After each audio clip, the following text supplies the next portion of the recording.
Namaste, je suis le Dr Shiva Singh Shekhawat. Je suis consultante principale en obstétrique et gynécologie à l'hôpital Apollo Women's à Chennai.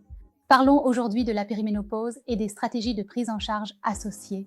La périménopause est donc une période de transition qui précède la ménopause et elle peut durer d'1 à 2 ans jusqu'à 5 à 7 ans selon les femmes.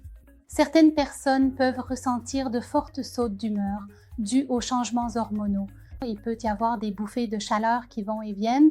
Des infections urinaires peuvent également survenir chez les femmes. Il peut aussi y avoir des troubles hormonaux associés, de nouveaux problèmes de thyroïde diagnostiqués et la prise de poids est une autre préoccupation fréquente à cette période. Une grande partie, voire l'ensemble de ces problèmes, peut être géré grâce à de bonnes modifications du mode de vie. Par modification du mode de vie, j'entends que la première chose à considérer est l'alimentation. Il est donc important de manger une alimentation équilibrée, nutritive et saine, et il est encore plus important d'éviter certains aliments comme les aliments transformés ou les aliments trop gras, trop épicés ou ceux qui contiennent beaucoup de conservateurs. Nous privilégions donc une grande quantité de plats fraîchement cuisinés, ainsi que beaucoup de légumes et de fruits dans notre alimentation. Je conseille donc de manger des fruits, au moins un fruit entier par jour, de préférence locale et de saison. Vous pouvez inclure beaucoup de graines, de noix, qui apportent des acides gras essentiels ainsi que des phytoestrogènes. Les céréales complètes, les légumineuses, sont également de bonnes sources de phytoestrogènes et elles sont bénéfiques. Il est aussi important de réduire la consommation de sucre et de sel.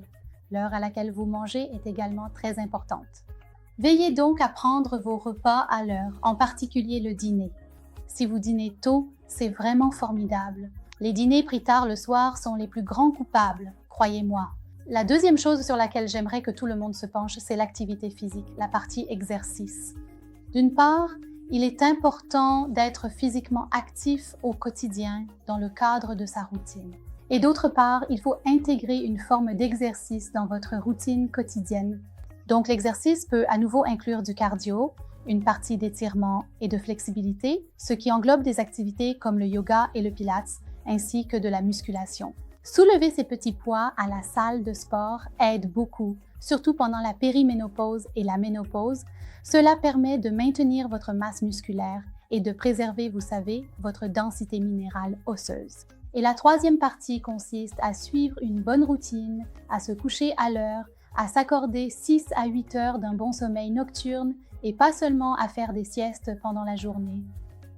En parallèle, si nous pouvons inclure des stratégies de gestion pour réduire le risque de stress provenant de notre alimentation, de notre vie, alors ce serait idéal.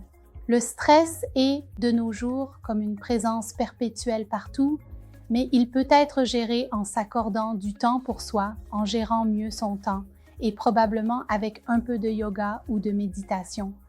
Cela va, ça fonctionne vraiment.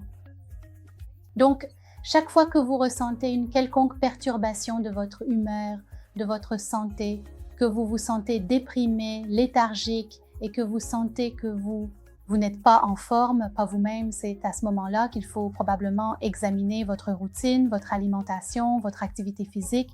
Et si tout cela ne fonctionne pas, et votre sommeil, et si tout cela ne fonctionne pas, consultez votre gynécologue. Allez voir votre professionnel de santé et demandez de l'aide. Merci.